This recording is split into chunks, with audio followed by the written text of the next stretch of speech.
Hi, this is Blood playing Katawa Shouja. Don't really know much about this game, just that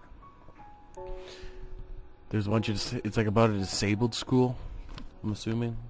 Anyways, that's what Ryan has told me. So, yeah, we're gonna go through this, hopefully from start to finish. And I guess there's a bunch of paths. I'm just gonna, the first one, well, not the first one, just after I get to know them all, I'm just gonna go for one. Okay. Do this.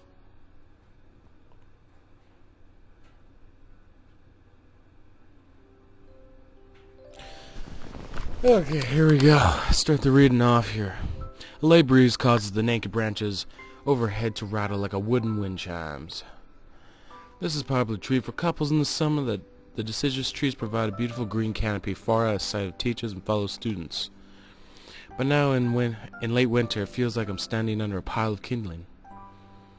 I breathe into my cooped hands and rub them together furiously to prevent them from numbing in this cold. Hiss sail. Just how long am I expected to wait out here? Anyways, I'm sure the note said 4 p.m. Ah yes, the note slipped between the pages of my math book while I wasn't looking. As far as clichés go, I'm more of a fan of letter in the locker, but at least this way shows a bit of... Oops, sorry, I forgot to read the last word.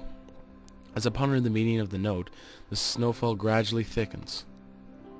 The snowflakes slightly falling from the white painted sky are now only a sign of time passing in the stagnant world. The snow descent on the frozen forest makes it seem like time has slowed to a crawl. A rustling of dry snow underfoot startles me, interrupting the quiet mood. Someone is approaching me from behind. Question mark, question mark, question mark. Hi, Hiseo. You came. As hesitating, barely audible question. Excuse me, ladies and gentlemen, my reading. 1 second. Fucking dogs! Yo, shut up, Max! Okay. I think they shut up now. However, I recognize the owner of the dainty... Holy shit, dog. 1 second. We're gonna have some technical difficulties and I'll be right back.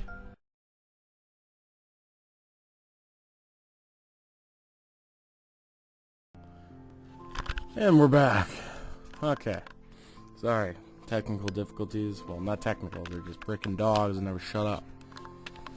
Okay, let's see where we left off. However, I recognize the owner of the dainty voice instantly. I feel my heart skip a beat. It's a voice I've listened to hundreds of times, but never as more than a eavesdropper to a conversation. I turn to face this voice, the voice of my dreams, and my heart begins to race. Okay. Iwanako. Oh, this is me. Okay, Iwanako. I got the note telling me to wait here. What's yours?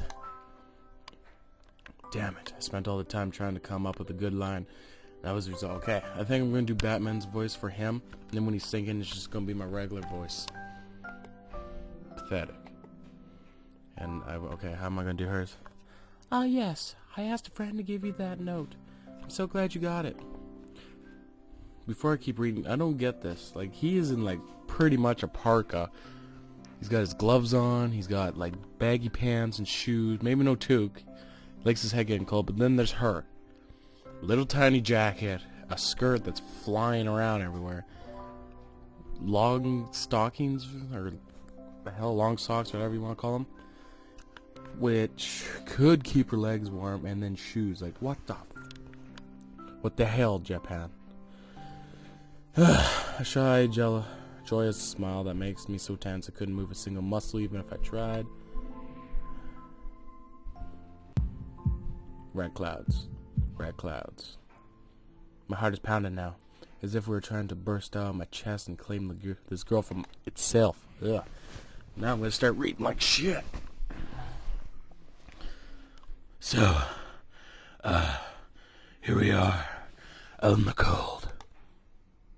Once again, the wind stirs up the branches. The conceptuous noise is music to my ears. Iwanako flinches so softly against the gust of the wind. As it passes, she writes herself as supported by some new confidence. Man, this kid's got like a freaking dictionary carrying around with him with all these words.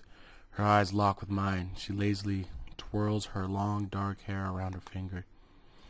All the while, the anxious beating of my heart grows louder. My throat is tight. I doubt I could even force a word out if I tried. You see? Red clouds. I wanted to know. Red clouds. Red clouds. If you would go out with me. I stand there motionless, saving my pounding heart. I want to say something in reply, but my vocal cords feel like they've been stretched beyond the breaking point. Man, this kid seems like he's dying. It's never happened to me. Hisayo? I reached up to try to massage my throat, but this only sends spikes of blinding pain among my arms. Hisayo? Red clouds. My whole body freezes, save for my eyes, which shoot open in terror. Red clouds. Red clouds. Red clouds. Red clouds. Hisayo. My beating in my chest suddenly stops and I go weak at the knees. It has been a black dawn. The world around me, the canopy of bare branches and the dull winter sky, a Wanako running towards me. All this fades to black. The last things I remember before slipping away are the sounds of Iwanako screaming for help and the, oh my goodness, in the insistent chatter of the branches above. Excuse me.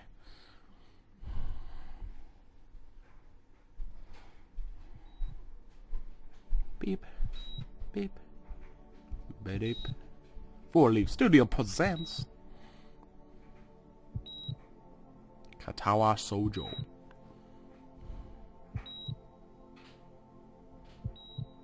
Yo, what's up, Popsicle? Oh yeah, got some animation. I'm gonna shut up for this.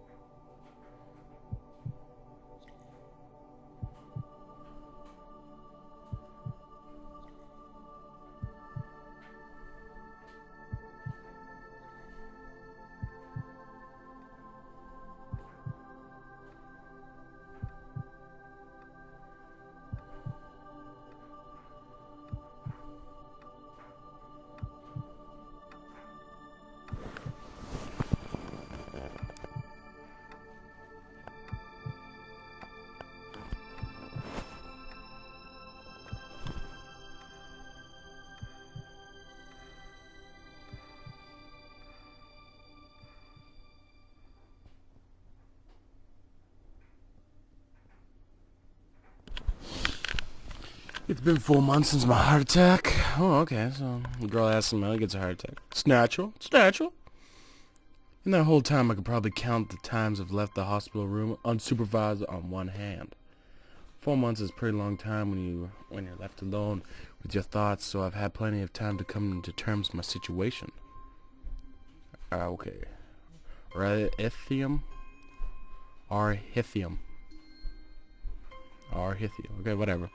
That's how I'm going to pronounce it. A strange word, a foreign alien one. One that you don't want to be in the same room with. A rare condition that causes the heart to act erratically and occasionally beat way too fast. It can be fatal. Apparently, I've had it for a long time. They said it was a miracle that I was able to go on so long without anything happening. Is that really a miracle? I guess it was supposed to make me feel better, more appreciative. More appreciative of my life. It really didn't do anything to cheer me up. My parents, I think, were hit harder by the news than I was. They practically had to harmonize. Oh, what the hell? Fuck it. I'm sick and tired of reading. I kind of got a hangover right now. I just been drinking, and then not Ryan. Some guy's like, you know what, you should do this game. So, that's why I'm doing it. Okay. So, excuse me if everything is like, because I'm not feeling really up to it right now. I've had a full day by then to digest everything to them. It was all fresh. They were even willing to sell our house in order to pay for a cure. Of course, there isn't a cure. Because of this late discovery of this condition, I've had to stay at the hospital to recuperate from the treatments. When I was first admitted, it felt as if I was missed. For about a week, my room in the ward was full of flowers, balloons, and cards. But the visitors soon dwindled. All the get-well gifts began to trickle down to nothing shortly after. I realized that the only reason I gotten so many cards and flowers was because they're sending me their sympathy had been turned into a class project. Oh, that's just mean. Well, I guess that's okay, too. Maybe some people were genuinely concerned, but I doubt it. Even in the beginning, barely had it visitors. By the end of the first month, only my parents came by on a regular basis. Iwanako was the last to stop visiting, 'cause she loves you, girl. After 6 weeks, never saw her again. We never had that much to talk about when she visited anyways. We didn't touch the subject that was between us on that snowy day ever again. The hospital. It's not really a place I'd like to live in. The doctors and nurses feel so impersonal and faceless. I guess it's because they're in a hurry and they have a million other patients waiting for them, but it makes me feel uncomfortable. For the first month or so, I asked the head cardiologist every time I saw him for a rough estimate of what I'd be able to leave. He never answered anything in a straightforward way, but told me to wait and see if the treatment and surgeries worked. So I idly observed the scar that those surgeons had left on my chest slowly change in appearance over time, thinking it was some kind of omen.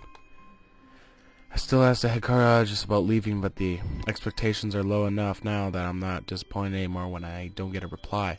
Then he shuffles around. The answer shows that there is at least some hope. At some point I stopped watching TV. I don't know why, I just did.